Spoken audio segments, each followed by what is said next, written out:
Le titre du message que Dieu nous donne aujourd'hui est Yahweh Yireh. Si l'on demandait aux croyants de citer les mots hébreux les plus connus, Yahweh Yireh figurerait certainement dans le top 3. La plupart des frères et sœurs qui possèdent une Bible connaissent bien cette expression, même s'ils n'en connaissent pas l'orthographe en hébreu.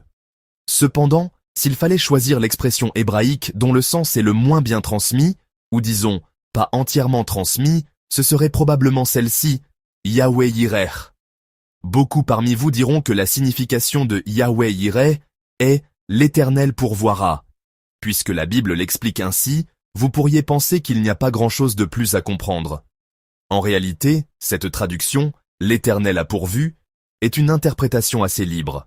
Bien qu'elle nous aide à comprendre le contexte de manière fluide, une connaissance plus approfondie de la langue originale permet une méditation plus profonde. Aujourd'hui, nous allons examiner ensemble cette expression que nous connaissons si bien, Yahweh Yireh. D'abord, la plupart d'entre nous considèrent Yahweh Yireh comme une grande confession de foi d'Abraham. On pense qu'il a confessé sa foi en disant « Dieu pourvoira » dans une situation absurde, irrationnelle, difficile à comprendre et à expliquer, où tout espoir en Dieu semblait perdu.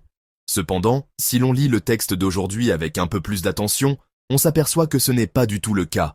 On découvre que cette confession n'est pas si grande que cela. J'ai déjà abordé ce sujet lors d'un culte matinal. Dans quel contexte Yahweh Yireh est-il apparu? Il est apparu pour la première fois dans une conversation entre Abraham et son fils Isaac. Lisons ensemble Genèse 22, versets 7 et 8. 7. Alors Isaac, parlant à Abraham, son père, dit « Mon père » et il répondit « Me voici, mon fils ». Isaac reprit « Voici le feu et le bois, mais où est l'agneau pour l'holocauste » 8. Abraham répondit « Mon fils, Dieu se pourvoira lui-même de l'agneau pour l'holocauste. » Et ils marchèrent tous deux ensemble. Amen. Isaac demande à son père Abraham. C'est parce que quelque chose lui paraissait étrange. Il y a le feu et le bois, mais où est l'agneau? Où est l'agneau, la victime pour le sacrifice? Pourquoi n'y a-t-il pas d'agneau pour le sacrifice? A demandé Isaac. Pour Abraham, cette question était vraiment embarrassante. Une question à laquelle il était extrêmement difficile de répondre. C'est ici que Yahweh Yireh apparaît pour la première fois. Mais, chers frères et sœurs, avant de passer à la réponse d'Abraham, réfléchissons un instant. Si vous étiez à la place d'Abraham, que répondriez-vous? Quand votre fils, qui sera bientôt la victime de l'Holocauste, vous demande où se trouve cette victime, que répondriez-vous? Diriez-vous franchement, la victime c'est toi? Pourriez-vous lui dire directement, la nuit dernière, ou il y a quelques nuits, Dieu m'a demandé de t'offrir en sacrifice? Abraham non plus n'a pas pu le dire. C'est pourquoi cette confession est sortie. Ne pouvant dire la vérité telle qu'elle, il a utilisé cette expression détournée. Mon fils, l'agneau pour l'Holocauste, Dieu se le pourvoira lui-même. Voilà tout ce qu'il a répondu. Cette réponse ne dit pas la vérité. En fait, c'est un mensonge. Cette réponse n'est donc qu'un prétexte, une excuse pour se sortir de cette situation, car il ne pouvait pas dire la vérité telle qu'elle. Ce n'était pas une grande confession de foi ou une décision extraordinaire comme nous le pensons aujourd'hui. Yahweh Yireh était en fait une sorte de mensonge, une sorte d'excuse, formulée parce qu'il ne pouvait pas dire la vérité. La raison pour laquelle cette parole ne peut être une grande confession de foi est à cause du comportement d'Abraham sur la montagne. Si Abraham avait vraiment cru ce qu'il disait, Dieu pourvoira, s'il y avait vraiment cru, comment aurait-il dû se comporter sur cette montagne? N'aurait-il pas dû chercher ce que Dieu avait préparé? S'il avait vraiment cru, si cette parole était une véritable confession de foi, il aurait dû, une fois arrivé sur la montagne, chercher ce que Dieu avait préparé, comme lors d'une chasse au trésor en pique-nique, en fouillant les buissons, en regardant derrière les arbres et dans les fentes des rochers, avant de ligoter Isaac et de tenter de le tuer. Mais on ne trouve nulle part un tel comportement. Abraham avait réellement décidé d'offrir Isaac. Ainsi, la parole d'Abraham, Dieu pourvoira, n'est absolument pas une confession de foi. C'était une excuse, un prétexte, voire un mensonge, inventé parce qu'il n'avait rien à dire à son fils, rien à lui répondre. Tel est le commencement de Yahweh Yireh. Mais, chers frères et sœurs, ce qui est important, c'est ce qui suit.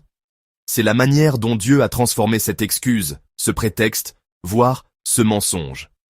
Qu'a fait Dieu?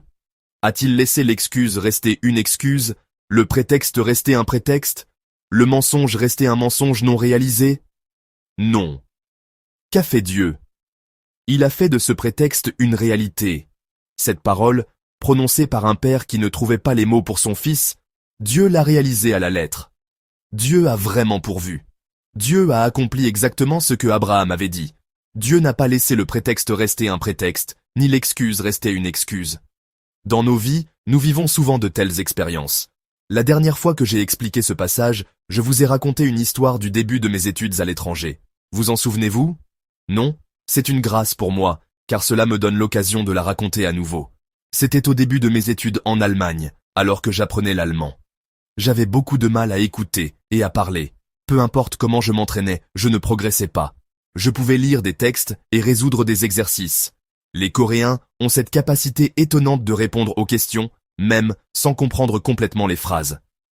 C'est parce qu'ils devinent où se trouve la réponse dans le texte et écrivent la réponse comme par miracle, même sans tout comprendre. Mais écouter et parler était terriblement difficile. J'avais beau essayer d'écouter, je n'entendais pas bien, et j'avais beau essayer de parler, ma langue s'en mêlait très souvent.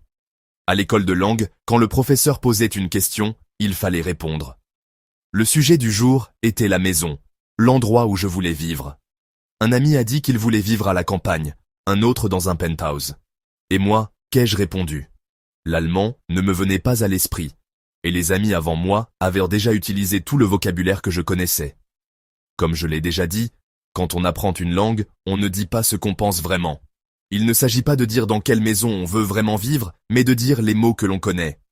Même si l'on a une maison de rêve, si l'on ne connaît pas le mot en allemand, ce n'est plus la maison où l'on veut vivre.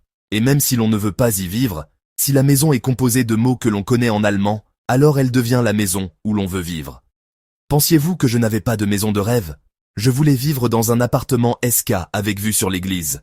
Mais je ne pouvais pas le dire en allemand. Alors j'ai dit ce qui me venait à l'esprit. J'aime l'Altstadt, la vieille ville, de Heidelberg. Je veux y vivre. J'aime la rue principale. Cette parole n'était pas un désir ardent. C'était juste une phrase que j'avais prononcée à l'école de langue, en mobilisant tous les mots allemands que je connaissais, parce que je n'avais rien à dire. Mais environ 5 ans plus tard, je me suis retrouvé à vivre dans cette maison. J'habitais précisément au 249 Hauptstrasse, dans l'Altstadt de Heidelberg. J'ai vécu dans la résidence universitaire jusqu'à la fin de mes études. Longtemps après m'y être installé, je me suis souvenu de ce que j'avais dit à l'école de langue. Ah, à l'époque, j'avais dit que je voulais vivre ici. C'est alors que je me suis souvenu de mes propres paroles. Et j'ai eu la chair de poule. Ah, Dieu entend même de telles paroles. Moi j'avais oublié, mais Dieu s'en souvient. C'est alors que j'ai de nouveau réalisé la délicatesse de Dieu, sa bonté, qui répond même à nos plus petits gémissements. En vérité, ce n'était même pas une prière. Ce n'était pas quelque chose que j'avais ardemment désiré, comme si un drame allait se produire si cela ne se réalisait pas. Mais Dieu entend toutes nos paroles. Il écoute et répond personnellement.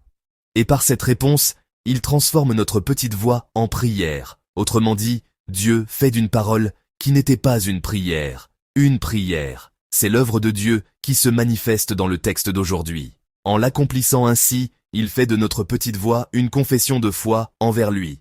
Il fait d'une parole qui n'était pas une confession de foi, une confession de foi. La parole vide, Dieu pourvoira, devient une confession de foi, et la parole je veux vivre à Heidelberg devient une prière d'espérance. C'est ainsi que Dieu agit en nous. Il y a 2 semaines, nous avons parlé du rire. C'est la même chose pour le rire. En entendant la parole de Dieu, Abraham et Sarah ont ri. Mais ce n'était pas un rire rempli de l'émotion brûlante de la foi, ni un rire plein d'espérance et d'attente. C'était un rire vide, une sorte de ricanement. C'était par manque de foi. Mais comment Dieu transforme-t-il ce ricanement, ce rire vide? Il le change en un vrai rire, en leur donnant véritablement un fils nommé Isaac, qui signifie rire. En leur permettant d'avoir un fils à 190 ans, il a transformé le rire vide et le ricanement en un rire véritable. Il en va de même aujourd'hui.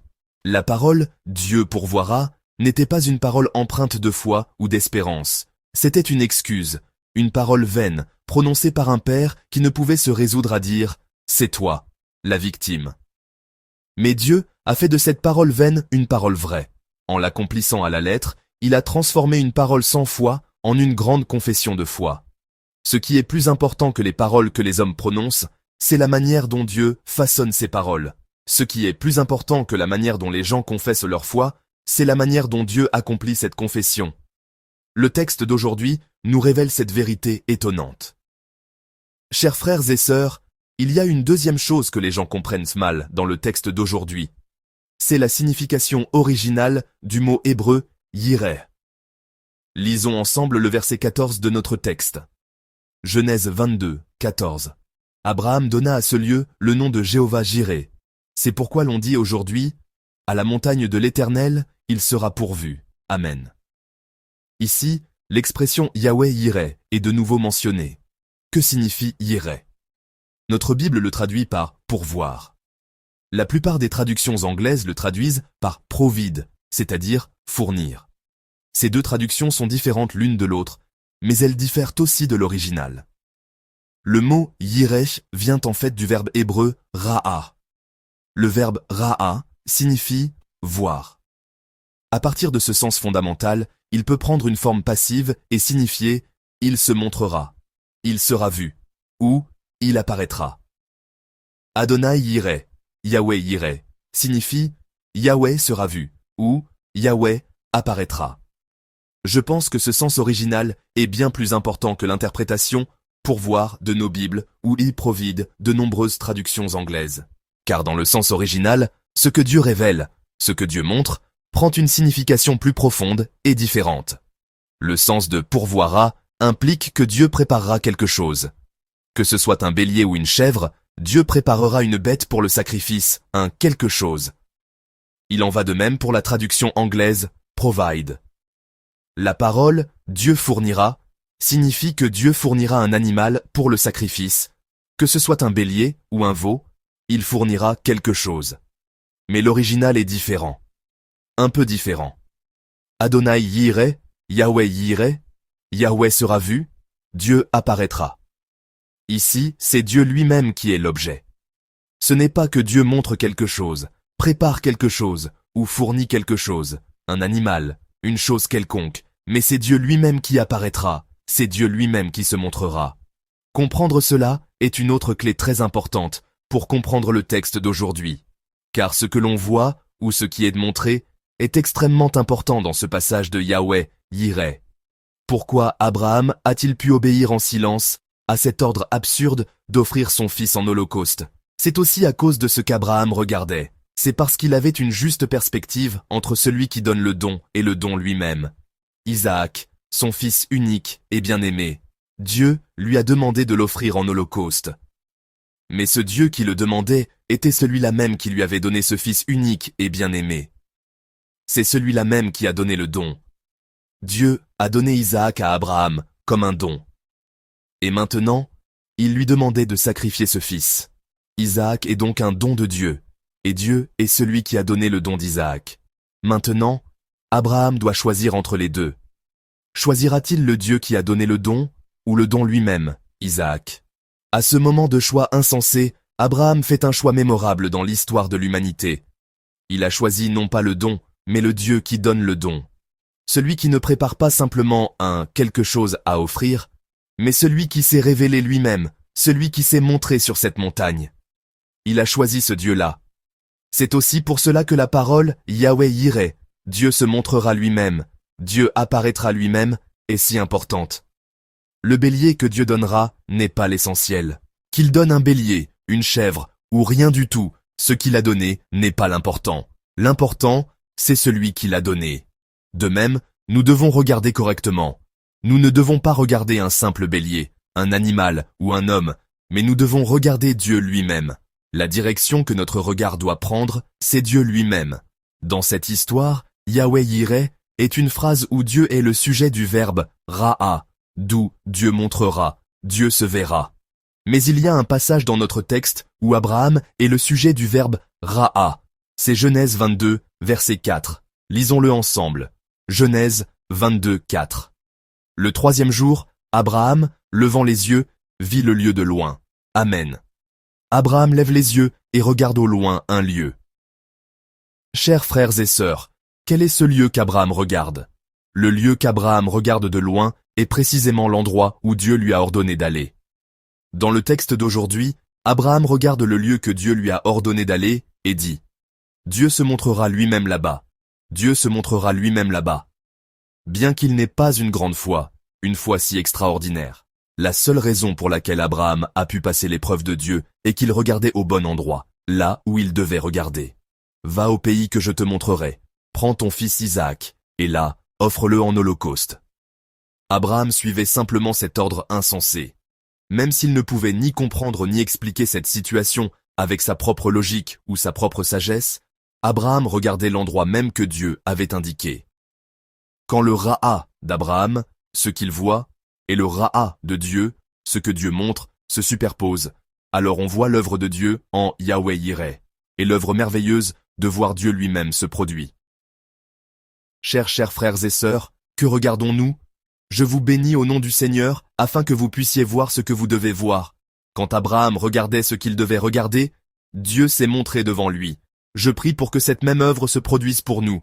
Il ne faut pas regarder là où l'on veut regarder, mais là où Dieu nous indique. Il ne faut pas seulement regarder le don que Dieu a fait, mais regarder le Dieu qui a fait le don. C'est ce regard qui a permis de voir le Dieu, qui transforme des paroles sans grande signification, un mensonge détourné par incapacité à dire la vérité, ces paroles vaines, ces excuses, en une grande confession de foi. Il en va de même pour nos vies. Nous menons des vies sans grande signification, des vies sans rien de spécial à présenter, des vies qui ne font que passer. Mais Dieu veut que ces vies deviennent des vies qu'il chérit, des vies remplies de lui, et donc des vies qui chantent l'éternité. Et je crois qu'il transformera nos vies en vies pleines de sens, qu'il changera nos ricanements en vrais rires, et nos confessions vides en confessions véritables. Chers frères et sœurs, regardons ce Dieu. Regardons le Dieu qui change les ricanements en vrais rires, qui fait des confessions vides de vraies confessions, le Dieu qui remplit de sens nos vies vides de sens. Alors Dieu apparaîtra dans nos vies. Dieu apparaîtra et se montrera à nous, lui-même. Que notre Ra'a, notre regard vers Dieu, devienne le Ra'a de Dieu, son regard vers nous et sa révélation. Qu'il remplisse nos rires vides, nos confessions vides, et nos vies vides de son sens, de son amour et de sa grâce. Je vous bénis au nom du Seigneur. Prions ensemble, en méditant sur la parole que nous avons reçue. Nous aussi, nous voulons expérimenter Yahweh Yireh. Même si ce n'est pas une grande confession de foi, que nous puissions croire et avoir confiance en ce Dieu qui transforme notre confession en une confession de foi, ce Dieu qui changera nos rires, même s'ils ne sont que ricanements et rires vides, en de vrais rires. Fais que nous ne regardions pas ce que nous voulons voir, mais ce que tu nous montres. Fais que notre cœur ne soit pas ravi seulement par le don, mais que nous regardions le Dieu qui fait le don. Prions ensemble. Père aimant, merci de remplir de ton œuvre divine nos paroles vaines, prononcées sans grande foi. Remplis aussi nos vies vides de la grâce de ton intervention et de ton implication. Nous sommes ceux qui ont toujours eu soif du don que tu donneras, et qui n'ont regardé que cela. Fais que nous devenions un peuple qui regarde et s'appuie sur le Dieu qui peut donner ses dons. Que nos vies deviennent des vies bénies, où Dieu apparaît, se montre et intervient, des vies de Adonai Yireh, Yahweh Yireh. Merci. Nous prions au nom de notre Seigneur Jésus-Christ. Amen.